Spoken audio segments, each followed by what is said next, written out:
Welcome to Beyond the College Bill briefing. Thank you so much for joining us. One piece of housekeeping before we get started. While we'll not be taking live questions from the audience today, we are really excited to hear from you and invite you to submit your inquiries through the question box on the side, where uAspire staff are on hand.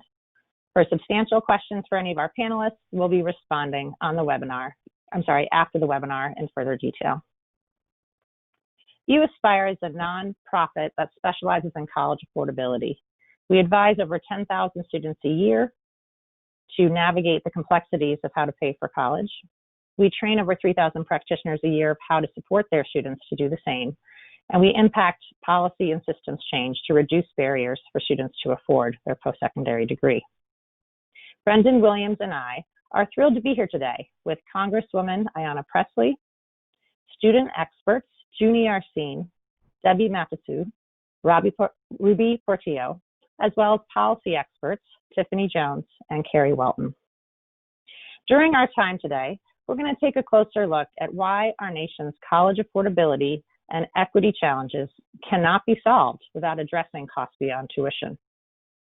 We'll better understand how difficult it is to find, understand, and consistently calculate costs beyond the college bill, as well as better understand the impact of these hidden hurdles for students trying to complete their degree. We'll be sure to close out by talking about what can be done by institutional leaders, as well as state and federal policymakers to help students. Before we begin, we want to acknowledge the unprecedented time our students face, engulfed by two pandemics: the spread of the novel COVID-19 virus and recent violent reminders of the centuries-old and ongoing systemic racism against the Black community. While this specific report does not directly tackle the issue of racial inequality, uAspire works to dismantle barriers in the hope that we will see a time when neither a student's family income nor the color of their skin can dictate their educational opportunities and success. We are honored today's briefing is sponsored by the Office of Congresswoman Ayanna Pressley and express deeply felt appreciation for her action-oriented leadership during this time. Congresswoman Pressley is an activist and a policymaker who represents Massachusetts' 7th District, home base to many of uAspire students, families, and staff. She is the first woman of color elected to Congress for Massachusetts after serving decades to the Commonwealth. In policymaking, Congresswoman Pressley believes that people closest to the pain should be closest to the power. Congresswoman, thank you for centering students to lead the change we need. I turn it to you for your opening remarks. Thank you all so much for the invitation to join you, and thank you for your patience. Appreciate that very warm introduction, Laura, and thank you to uAspire for putting this critically important brief together. I also want to say thank you to the students who are joining us today and bringing their expertise and lived experience to this conversation. I understand that the Massachusetts 7th, which I very humbly and proudly represent, is strongly represented on this briefing today. So I want to give love and a shout out to my constituents, Junie Arsene from Mattapan. We see you, Junie, and we appreciate you. Thank you for your participation today. It feels really good to be in virtual community with all of you. You know, I've always believed that the people closest to the pain should be the closest to the power, driving and informing the policy making. It is a mantra that leads and informs my work and the work of my entire team. We are so proud to co-host this briefing today to lift the voices of real students and the experts that support them every day. I want to thank all of our briefers for taking the time to share your stories and your expertise. Although new to Congress, I'm not new to the work of legislating and governing, and many people visit my office. And I can tell you that what moves the needle on any issue are the lived experiences being centered and the stories that people share. The best policies are informed by data, and the data are your stories, are your lived experiences. So continue to share them to push for systemic change. I remain your accomplice in good trouble and your partner in this work. And we do have quite a bit of work ahead of us. As the old saying goes, many hands make for light work. And so I thank you for extending your hand in partnership to do the work that lies ahead of us. This pandemic has really laid bare the deeply entrenched inequities and disparities that have existed and persisted for generations in our country. And for students pursuing a college degree, this is certainly no different. They've been no exception. We know long before COVID-19 hit, our nation was already in the midst of a college affordability, a college completion, and a student debt crisis, a crisis that has continued to fall disproportionately on the shoulders of our most vulnerable students, our first generation students, our low income students, students of color, undocumented students, LGBTQ+ students, and parenting students as well. This pandemic and the ripples it has caused are proof of just how critical it is to have universities equipped to support all students. Policies that center the lived experience and needs of all students. The college student who works 2 jobs to pay for their degree, while also helping to care for their younger siblings and to keep a roof over their heads. The student parent who balances their studies and work, all while covering the exorbitant costs of childcare. The student experiencing housing and food insecurity. The dreamer, ineligible for financial aid, who still has to cover skyrocketing textbook costs on top of tuition and fees. But for too long, so many students and their families have been forced to navigate confusing and too often inaccessible financial aid in higher education systems, a system that too often leaves our most vulnerable students behind. Families were already only one $400 unexpected expense away from financial ruin. Today, we continue to see record levels of unemployment. Families have depleted their savings and even risk eviction. The stakes could not be higher. So I thank you. I thank all of you for joining us today to share your stories, to hear from experts about how to craft our financial aid policies to reflect the real cost of college, to help us push forward policies that will provide the wraparound supports that all students need in order to be successful. Policies that will finally strengthen financial aid so that students don't have to take on record levels of debt to cover tuition, to pay for textbooks, to keep food on the table and a roof over their head. Through this moment of unprecedented hurt and change, we have the opportunity to change course back to normal. That's not what we want. That status quo normal was insufficient, unjust, and inadequate to begin with. And I know that in partnership with uAspire and students like yourselves, we can, we will, and we must do better. Thank you. We are so appreciative for your guidance and your feedback and your direction. This is going to go well beyond this moment today of the briefing to work that's going to follow with uAspire staff, students, and so many partners and other students across the country and on this call today. Thank you so much. I look forward to it. And we will go ahead. Be well, everyone. Wonderful. And we appreciate everyone in your office has been phenomenal to work on this issue with already and in the work ahead. Terrific.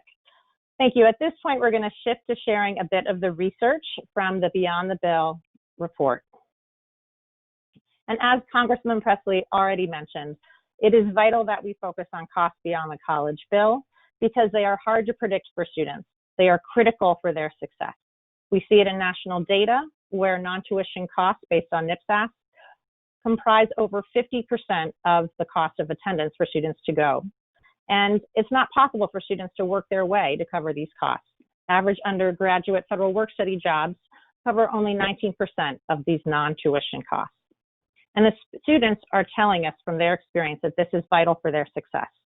They pay their bill first, and then they have to make do with what they have left to try to cover the completion costs to ensure their return on investment for being a student and to advance their futures. The impact on students is very serious. Unclear estimates when communication is opaque and vague can lead students to making decisions that are not in their best interest. And this is especially a problem for students who are first generation, those from low-income backgrounds, and students of color. Too low estimates make it very difficult to access appropriate financial aid, which leads students to struggle to meet basic needs and can lead them to increase their work, which can then hurt their academics in turn. Finally, too high estimates can then be challenging to create the perception that students don't belong in college when they most certainly do. It can also provide information that leads students to overborrowing and trying to return loans that they didn't need to get, which we heard too often from students. The methodology for this report included both quantitative and qualitative approaches. We talked with students in focus groups, we conducted student surveys, and we anchored our approach in the student experience. We also connected with financial aid administrators and higher ed professionals to understand what they see as complexities and opportunities to address this issue.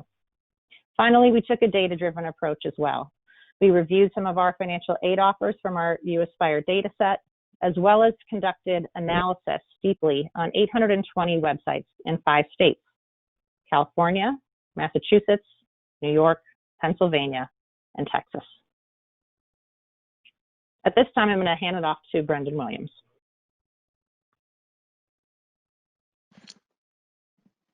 Thank you, Laura. I'm going to briefly dive into the data from the report about the communication of indirect expenses. First, let's take a quick refresher on what indirect expenses are. Indirect expenses are a component of the cost of attendance. They are the expenses beyond the direct costs, tuition and fees, on-campus housing and meals that students need to cover while they are a student. This can often include books and supplies, transportation, personal expenses, the ones listed here, and if living off campus, housing and meals, and also other expenses depending on specific student experiences. What we found when reviewing the 820 different college websites was that colleges really fell into one of 4 categories. 31% had an itemized list with estimated indirect expense amounts. 23% had an itemized list with estimated indirect expense amounts and explanations of what indirect expenses are. 7% had missing or outdated estimates. And what we mean by that is either they mentioned indirect expenses but provided no dollar amounts, or the estimates were out of date by at least a year. And then on 39% of the college websites we reviewed, we could not find indirect expenses listed. This means for almost 50% of the college websites we reviewed, either indirect expenses were not found or they were out of date. Even when colleges provide an itemized list of indirect expenses on their website, there is still significant difference in terminology listed from one college to the next. Now, inconsistent terminology is not surprising, as standardization is not required, but we even found inconsistent terminology within state university systems. What this inconsistent terminology does is it forces students to interpret the meaning of these terms and equate them when comparing costs, which can be difficult for students who may not be familiar with the financial aid process. One example I want to focus on here is personal expenses, where we found 52 different terms representing that category. Here is a small sampling of those terms. Some colleges listed discretionary personal expenses, others incidentals, some just listed the word other. And then even when terminology is consistent, there is the question of what is in the basket of goods making up that term. And when we looked at the explanations provided by certain colleges, we did find there was inconsistency in what was actually included under that term in terms of the goods that made it up. Lastly, while many colleges do not provide explanations, we do want to highlight a few that were very helpful. In the paper, you can find 3 annotated examples calling out the important parts of the explanation that really spoke to us. This example here shows why estimates matter for the student. It explains how they can get help, and also has specific prompts for additional eligible expenses that might be a little bit less common with their student population. Now I'm going to talk briefly about the actual indirect expense estimates that were provided. When looking at indirect expense estimates, we did focus on the city. The reason why we did this is because it varies greatly across states in terms of cost of living in certain areas. In the paper, you can find the full chart with both New York City and Philadelphia, in addition to Boston, shown here. And in this chart, we focus on the outliers for a few different housing statuses. In this example, I want to focus on the off-campus Boston example. One college listed the indirect expenses for living off campus in Boston would be $23,000, and the other a little bit over $13,000. This is a $10,000 difference in colleges just 2 miles apart. We are not saying that all costs should be the same, but it would be good for students to understand why two colleges in the same city have indirect expense estimates that have a $10,000 difference. This is especially concerning when these amounts are included in the net cost calculation. In this other example, we wanted to highlight what a student might see when comparing indirect expenses between 3 different colleges. In this one, we chose 3 different colleges if you were commuting in New York City. This chart highlights the variation in dollar amounts and terminology a student might see. From college 1 to college 3, there's an over $6,000 difference. And one of the major issues is there's not really an agreement between them what to include under that umbrella. College 3 includes room and board of over $4,000 for living or for commuting with family. Colleges 1 and 2 don't include that expense. College 1 includes a transportation cost that is significantly less than the 9-month MTA pass cost. When a student is commuting in New York City, they are most likely going to be using the MTA to get around. And then there overall is a wide variety in terminology. Student and families should be able to trust that the estimated indirect expenses provided by one college are comparable to another. This example shows that is not the case, and it adds an additional layer of complexity for students and families trying to figure out whether or not they can afford certain colleges. Now, while indirect expenses certainly are a major hurdle for students, we also wanted to take into account the institutional perspective. We interviewed 9 financial aid administrators to identify what they were seeing as the complexities of providing and communicating these costs. One of the major complexities called out was the different approaches to estimates. So financial aid offices usually use one or more of these 4 ways of determining their estimated indirect expenses. Some used information from students, which was gathered via survey, or whether or not students were appealing that year. Financial aid administrators we talked to question whether that was actually representative of their student population. Others used external data, which adds great value, but at times the geographic areas of external data are so much wider and not actually representative of the cost of where the college is actually located. Others use estimates based on mid-range price, which means they looked at their on-campus housing and meals, took the mid-range price, and used that to budget for the off-campus cost of attendance. And lastly, local research was also used, talking to real estate agents about local rents, and also looking at how much goods cost at local stores. With colleges using such a wide variety of estimation methods, it can be hard for students to understand where these estimates are coming from and how much their costs are actually represented in the data. Some other complexities called out were the minimal guidance provided by government and industry experts on how to calculate, causing financial aid offices to take different methods of providing these estimates. There are also pricing pressures. College is a market-based environment. There's pressures around cost and being as attractive as possible for students and families. Some institutions may lean towards the lower estimates to lower that cost of attendance and be more attractive for students and families. And lastly, communication to students. Colleges communicate in a lot of different ways to students, and indirect expenses is a very complex idea to communicate, especially when tuition and fees, housing and meals are really the topic of conversation that occurs. Financial aid administrators expressed that one-on-one convos were the most effective method of this communication, but they don't have the staff and capacity to do so at all times. In the report, you can see some ideas from financial aid administrators and how to improve the communication methods that they use on campus. And I'm going to hand it back to Laura to talk about the challenges for students.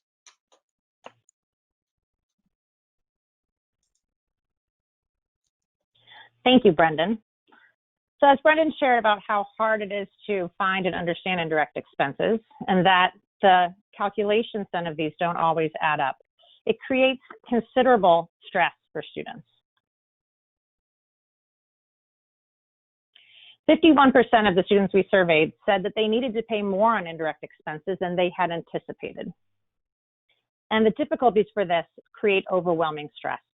88% of students that we surveyed said that they feel this significant stress 1 to 2 times a semester, and almost half of the students said they feel it 1 to 2 times each month. They face significant pressure to scrape money together for items that are necessary for them to succeed. And it creates scenarios of trade-offs, such as with books of which courses to buy the materials for, or transportation of whether to live closer to campus but take more time in order to afford their rent. The timing of financial aid, communication, and disbursement also plays a significant role of challenges for students. Paying for college is ultimately a consumer experience, and often they don't have that clear pay when or when resources such as resources, scholarships, account. What does this mean? Students means that they take out loans that might not have been needed. It means they delay purchasing needed books and courses until the money has been account. It creates problems and stress where they should be focusing on academics. Also going to be on many students in the sense it affects their ability to engage on campus and complete their degree. Our students shared many stories about how the limited funds to cover indirect expenses led to many missed opportunities in terms of getting the full return on investment of the investment to succeed in college. They end up being challenged to make evening events possible. They have to miss out on costly course requirements for additional opportunities. They also don't have funding to support internships and professional clothing.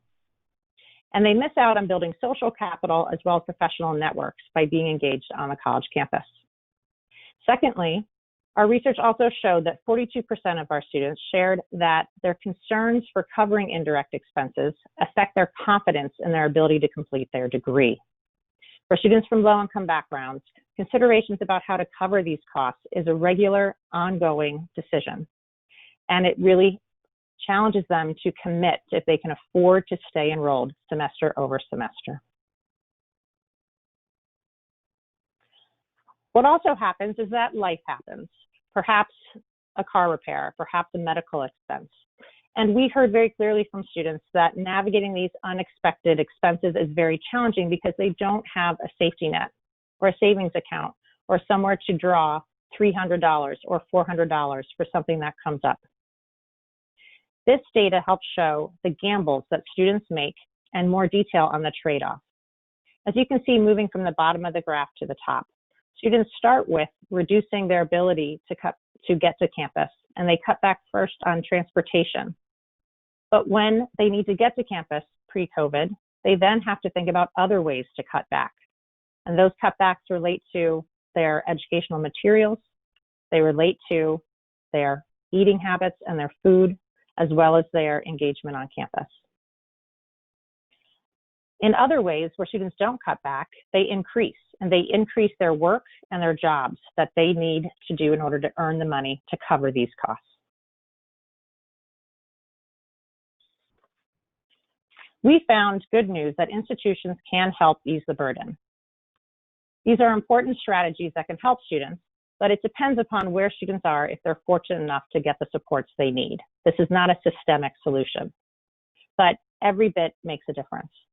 There are two types of solutions that institutions use to support students. One are very specific supports related to different components, if you will, of cost of attendance and indirect expenses. There are open educational resource strategies used to reduce the costs that students need to cover in the first place. We're seeing that at many institutions and states around the country starting to experiment and innovate in this way. And the data is showing that it is promising to help students reduce their costs and persist and complete their degree. We're also seeing that there's partnerships that colleges are making with local transit authorities to reduce or eliminate transit costs. We're also seeing really important collaboration in terms of food banks to help support students meet their immediate needs with student hunger. We've also learned from organizations like Swipe Out Hunger who help to leverage unused meal swipes to ensure that more students can eat. Housing is also a critical area that partnerships are needed and are happening both to fund some of the programs, combining federal dollars from HUD with local dollars to cover costs, as well as to ensure communication and delivery of the program can reach students and make a difference. Lastly, childcare is also a significant area that we heard from students are necessary. Specifically, the C-Campus program is quite effective with incredible outcomes to keep students engaged and graduating. However, the wait lists are rampant and there's more financial support that is needed. There are also comprehensive supports that are being done by institutions that are providing wraparound services to really meet students where they are at and putting them at the center. Referrals are made so that there's easy access to community resources such as budgeting, tax help, legal help, public benefit, application support, etc. And finally, emergency aid is a very important strategy that is a stopgap measure to provide that very necessary safety net for students. And this also has extensive research showing the power that it can have to keep students on track and support them in their time of need. It's important to note that our students shared that it's not just having the programs that counts, it's the implementation details that matter most. Number one, it's critical that these programs are easy to find. Even during our focus group, students were taking out their phones and grabbing notes about what they can learn from each other and programs that they didn't even know existed on their own campus. So spreading awareness is a critical piece of how to implement these programs on campuses. Secondly, it's important to pay attention that the dignity is in the details. It's important to deliver these programs in ways that reduce the stigma for students who experience need and to help support them to feel comfortable to accept the help that is being offered. Our report provides further details about 11 different promising practices around the country, and we encourage you to take a look, learn more, be inspired, and mobilize on your campus as well. State and federal policy can ease the burden just as much and even more importantly on a systemic level than institutions can. At uAspire, we focus our policy initiatives on simplification, transparency, and equity. Specifically related to indirect expenses, we want to note that under equity, it's critical that the Pell Grant is returned to its full purchasing power. It should help cover up to 50% of a public higher education in a four-year school. The lifetime eligibility units could be extended to 7.5 years, and allowing a negative ESC should be considered. In terms of transparency, we think it's critical that all schools that receive Title IV funding should be required to post on their website their cost of attendance, including itemized breakdown of indirect expenses. And that itemized breakdown should be considered through some consumer testing that's conducted to standardize indirect expense terms and definitions. Finally, simplicity is important to reduce the barriers that students face. Increased guidance is needed to help the consistency of how indirect expenses are calculated.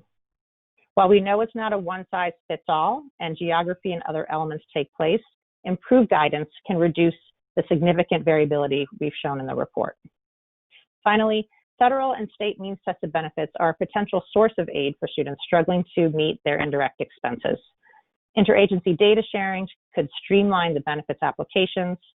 Colleges could be required to communicate this benefit opportunity to students, and hopefully the government can adjust restrictions that block student eligibility and access to these much-needed benefits. Our report goes over additional policy recommendations. We encourage you to take a look. At this time, it is my absolute privilege to introduce 3 of uAspire Student Advocacy Fellows, Ruby Portillo, Junie Arsene, and Debbie Mapsu. Each of these students will be joining us on camera in a moment here, took part in a 70-hour training from January through June, and just culminated the experience by conducting 43 congressional meetings earlier this month. It's my privilege to hand it over to you, Ruby, to take it from here. Hi, my name is Ruby, and I'm a banana slug at UC Santa Cruz. I'm currently a politics major and minoring in the theater arts. One of the first things that I noticed during my first year of college is that college isn't made with the needs of those who are completely financially responsible for themselves in mind. I've often struggled to afford basic needs, such as housing, due to an overwhelming amount of financial responsibility that I have on top of all of my school expenses. I'm a first-generation college student, and housing insecurity has added a substantial amount of stress on top of the pressure of figuring out college on my own. I have taken out the maximum amount of student loans every quarter since I started college, and I still end up with very little to no money to afford basic needs once I have paid for all of my student fees and other course materials. Housing is so expensive in Santa Cruz County that the possibility of homelessness is a genuine fear for my friends and I. Without accurate cost of living estimates and sufficient financial aid, I face the risk of having to take time off of school due to the lack of affordable housing. UC students are only guaranteed housing for their first 2 years as undergraduate students. And housing costs are so high in Santa Cruz that it has become the standard for students to skip meals in order to be able to scrape together enough money for rent. In the midst of a housing crisis, the cost of living index in Santa Cruz County is nearly 40% higher than the national average. In a town filled with students, this housing cost is not sustainable for students to be able to survive at school while being able to afford other basic needs such as food. This is one of the reasons Santa Cruz County had a 10% increase in the amount of homeless people in 2019. An informal survey conducted in 2016 showed that 18% of the student population at UC Santa Cruz was homeless or living without secure housing. That's 8 out of every 50 students. Lowering the cost of on-campus housing at UCSC can help lower the cost of housing in the surrounding area, making rent more affordable not only for the student population, but for the residents of Santa Cruz County. Increasing the amount of financial aid to reflect a more accurate cost of living estimate would help students afford housing without having to sacrifice other basic needs. We need systemic change to tackle the student and county-wide homelessness that this country is facing. We cannot sit around while our people face housing insecurity. And I would like to now pass it on to Junie to share her story. All right. Thank you, Ruby. Hello, everyone. My name is Junie Racine, and I'm currently a sophomore studying biology at UMass Boston. You would think that someone who lives at home, works, and has received financial aid from school would be able to afford a meal while at school every day, but I can tell you right now that this is not the case. For the 6 months that I attended classes on campus, I had been starving myself almost every day. I had about 2 paying jobs on top of the financial aid I received to pay for school, yet they weren't enough for me to be able to afford a meal while at school 5 days a week. Considering the fact that my financial aid doesn't completely cover my costs each semester, I wouldn't even be close to being able to afford a meal plan that's available for commuter students on top of what I'm paying for tuition out of pocket each semester. So the little money that I had left over from paying my bills, tuition, and transportation can afford at most 1 or 2 meals every 2 weeks. I tried finding ways to earn my money to pay for meals and even considered out taking loans, but to no end. Despite my efforts to find a long-term solution, such as trying my best to bring leftovers from home and attending events on campus that gave away free food, I've still found myself starving most days, and I know I'm not alone. According to a study done by the Hope Lab in Massachusetts back in 2018, it found that 44% of students at community colleges and about a third of the students at four-year universities were food insecure. This means that many students like myself are forcing themselves to choose between being able to afford food and being able to pay for college. And it seems like more and more students are choosing the latter. Students shouldn't be forced to choose between starving themselves and their education. This ultimatum can be eliminated by having food pantries, pooling unused dining points and meals from other students' meal plans so that students without meals can receive meals, and by letting students use their SNAP benefits to purchase food. I believe that allowing students to use their SNAP benefits to purchase food is a great idea, since a lot of students don't even know that they qualify for SNAP benefits. Moving forward, can you ensure that students like myself are able to achieve a higher education without worrying about food insecurities? All right, and I'm going to pass it over to Debbie. Thank you. My name is Debbie Matesu. I'm a psychology major with a political science minor and a concentration on international studies at Shippensburg University. I'm a first-generation transfer student on a track to a law degree. I work multiple jobs in order to afford indirect expenses beyond my college bill. I did not realize these costs would be so expensive. I'm constantly forced to choose which indirect expense takes precedence over the other. Even after maxing student loans, parent loans, and working, I still don't have enough to meet my indirect expenses. These include rent, course materials, health insurance, and personal expenses. The estimate from the university was more than double that in reality. Because I'm unprepared for the actual cost each semester, I have to decide which class is more important than the other. This means I put my earnings towards one class and I'm left behind in others until I can save enough. I have to work twice as hard to catch up while also working outside of school. I can't participate in campus clubs or activities because of the additional expenses. This leaves me without the full benefit of the college experience. In addition, I can't afford to fully pursue my full academic potential. I wanted to double major, but I can't afford to take the extra classes and will likely need to extend my time to graduation to spread out the costs.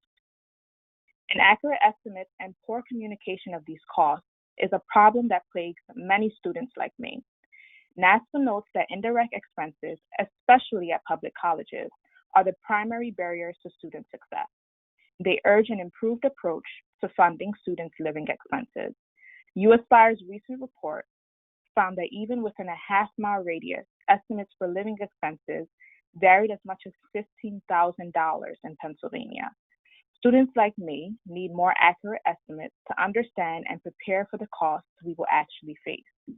Without indirect expenses being accurately calculated or effectively communicated, students are unable to properly plan for these costs and are unlikely to receive aid to afford them.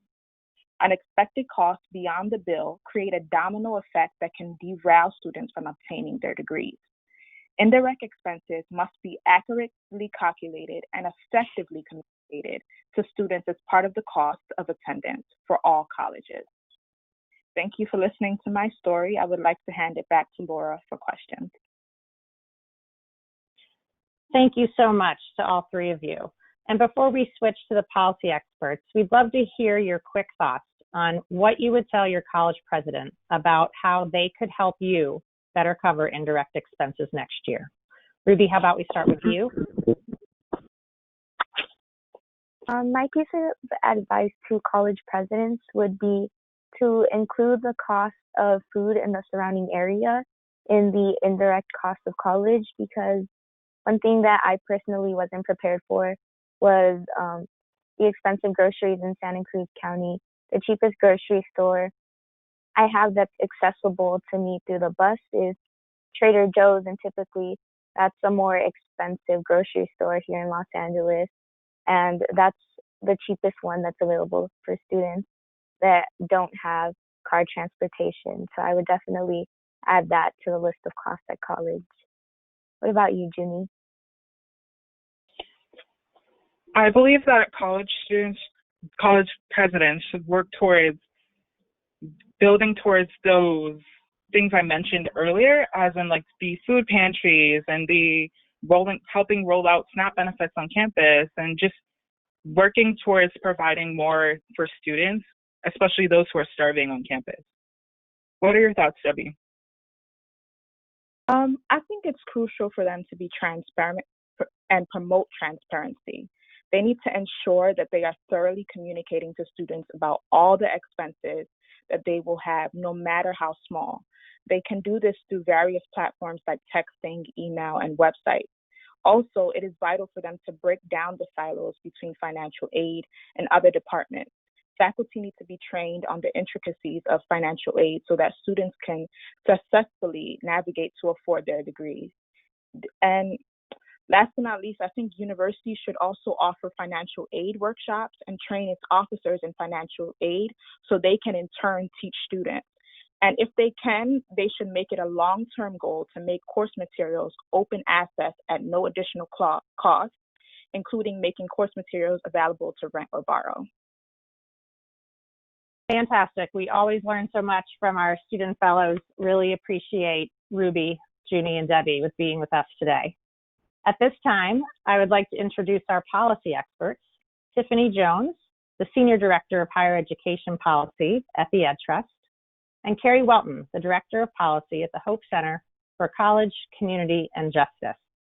We're so thrilled you're here today to share some of your insights around what you think are policy solutions to improve how students are facing and struggling with indirect expenses today. Tiffany, I hand it off to you. Great. Thank you so much for having me. I'm excited to be here. Thank you for the discussion so far. Tiffany Jones, I lead the higher education policy work at the Education Trust. And we work hard to fight for low-income students and students of color to have higher ed and early education and K-12 opportunities. And I just want to say that today's discussion, is really important and even personal to me. In fact, kind of the burden around the non-tuition expenses nearly ended my college dreams before they even began. As a first-generation college student, I had no idea what room and board meant. And when I got the bill for that, I was confused because I thought the scholarships I had were enough, but of course they covered tuition. And my story ended out well because the scholarship director made a special arrangement for me to be able to work at the front desk in the dorm in exchange for waiving my housing fee. But it shouldn't take a special exception to be able to move forward. And I'm just grateful I reached out to let them know I wasn't coming instead of just not showing up like so many students do when they feel like they can't pay. So again, I want to make the point that it's the responsibility of higher education leaders and policymakers to ensure that all students are able to afford the full cost of attending college, including those non-tuition expenses. And so there's three things that can help make this a reality. One is investing more in need-based financial aid. The other is alleviating student debt. And finally, making sure any policies designed or discussed as free college or debt-free college are designed with equity in mind. So first, when it comes to need-based aid, that's financial aid that's given to students based on their ability to pay. And both at the institutional, state, and federal level, there has to be greater investment in this type of financial aid. Unfortunately, when it comes to institutions, too often they're investing their scholarship dollars based off of things like test scores, which results in those dollars going to students from families who have more resources to be able to pay for college. In fact, one study demonstrated in the previous decades, public four-year colleges doubled the amount of dollars they gave out through merit-based aid, again, based on things like test scores or GPA, and not necessarily based on students and families' ability to pay. And again, we're currently in an economic crisis, and with over 40 million families applying for unemployment, it's going to be really important that institutions use the dollars they have for students who are struggling the most to pay. At the state level, that also means that they should do the same. Often state level scholarships are given out based on things like standardized test scores, and again, the result is more of those resources going to families who have more resources to pay for college, and instead they should go out, be distributed based on need. And also the federal government has a big role to play. Very grateful that there is a Pell Grant program, that it is the largest need-based aid program nationally, but unfortunately the Pell Grant hasn't necessarily kept pace with the full cost of attendance in higher education. So our recommendation is that the federal government at least double the Pell Grant so that it could cover at least half of the full cost of attendance at a public four-year college. And also there has to be a discussion about student debt. A lot of times students are taking on additional debt to cover those non-tuition expenses. Some estimate that at community college students, for example, only about 20% of their expenses are related to tuition. About 80% of the full cost of attendance are those other things that have been discussed today. And the result is them borrowing student loans in many cases to try to cover those costs. And so it's important that policymakers are thinking about how to design some sort of debt cancellation for borrowers, especially those who are struggling the most. It also means there needs to be better accessibility and clarity around payment programs that do exist. And again, this matters because so much of that borrowing has been driven by those non-tuition costs. And finally, it's really exciting that there's so much momentum around the conversation about free college and debt-free college. And so my only addition here is just making sure that that conversation isn't just limited to tuition. And there's differences in proposals, especially at the federal level. It's more common to see proposals that include covering tuition plus at least some other non-tuition expenses for low-income students. And that part of that is because the federal government has more resources than states might have alone or for local free college programs. But again, students and families, as articulated already today so well by all of the other panelists, struggle with more than covering just tuition costs. So it's important for policymakers to be honest about what they're able to do right now and acknowledge that if they're implementing some sort of free college program, that if it's only about tuition, they haven't truly made college free, but instead it's been made tuition free, and encourage them that as they are able to obtain more resources for those types of programs over time, that those resources are used to help cover the non-tuition costs for students who struggle the most to pay. So I will stop there and pass it over to Carrie to continue the conversation around what else can be done. Great, thank you, Tiffany. Very well said, and thank you, Laura, for the invitation today. I'm really happy to be here. The Hope Center is really defining what it means to be a student-ready college. We believe students are humans first, and their basic need for food, affordable housing, transportation, childcare, and their mental health are really central conditions for learning. We use rigorous research to develop and evaluate creative approaches to solving these challenges. And then we use technical assistance to advocate for, enact, and scale evidence-based approaches that inform policy and systems change at the federal and state level. And we know that students were struggling with basic needs insecurity prior to the pandemic. We have new research that demonstrates how much worse that has actually become. We conducted a survey earlier this year from April 20th through May 15th that assessed food insecurity of students over the prior 30 days and housing insecurity and homelessness at the time the survey was completed to assess how students were being affected by COVID-19. That survey was completed by 38,600 students at 54 colleges and universities across 26 states. And sadly, we found that nearly 3 in 5 students were experiencing basic needs insecurity. Food insecurity affected 44% of students at 2-year institutions and 38% of students at 4-year institutions. While at 4-year institutions, 15% of students were experiencing homelessness and 11% of students at 2-year institutions were experiencing homelessness. And we continue to talk about the importance of systemic racism and the equity gap, and that's no more clear in this report as indicated by the 19 percentage point gap between the Black and white students' basic needs insecurity. So when we think about potential policy solutions, there are a myriad of options that we can look at in terms of basic needs insecurity that span the public benefit programs. There are a host of rules in these programs that restrict access to post-secondary education that are a holdover from welfare reform that we know is based in not only racist stereotypes about people of color and women of color, but also the very successful job our country has done at shaming people for being poor. So what that has really turned into is restricting post-secondary access in favor of work, even if it's low-wage, low-growth work.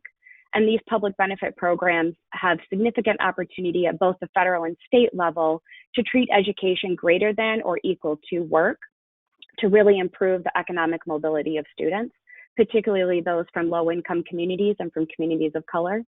There's significant opportunity to expand student eligibility, even at the state level within the current construct of federal rules. And there's also significant opportunity to expand state programs that provide supportive services to students across the public benefit programs. So that's going to include your SNAP food assistance program, TANF cash assistance, what we traditionally think of as welfare, child care subsidy programs such as CCDBG, as well as C-Campus, which provides institution-specific child care subsidies, and other programs that provide supportive wraparound services for students. But if we're really going to talk about what it means to improve the economic mobility of students, we really need to think more holistically and not in a patchwork capacity. We should be having conversations about universal basic income for people with low incomes, and that should include conversations about reparations if we're serious about closing the equity gap. Thank you, Laura. I'm going to turn it back over to you. Thank you so much to both Tiffany and Carrie for their expertise, and I'm going to wrap us up with our time here today. I want to close out with a call to action to everyone to think about your mindset, frame your thinking and your work related to the full cost of college, and be sure to be inclusive of these critical indirect expenses that are not a foregone conclusion for students from low-income backgrounds. I invite you to change your message, raise awareness about these costs, and be sure to relentlessly ask and teach others about how important indirect expense costs are so that students can be successful. And lastly, uAspire invites you to mobilize with us to engage policymakers to make indirect expenses more transparent and consistently calculated, as well as to demand increased funding to cover those expenses, and for institutions to have policies and practices that can decrease these costs for students. As we close out today, you'll have a survey where we invite you to give us your feedback and commit to any invitation to roundtables to engage on issues with us going forward for the remaining of 2020. Thank you so very much to Lumina Foundation for their support of this project. Thank you so much to all of our presenters today, to Congresswoman Ayanna Presley, to the students, to our policy experts. And we'd like to thank all the students, organizations, and institutions that engaged with us in partnership on this project. The report is now live. The briefing is done. It's time to get to work to make change. Thank you very much and have a wonderful day.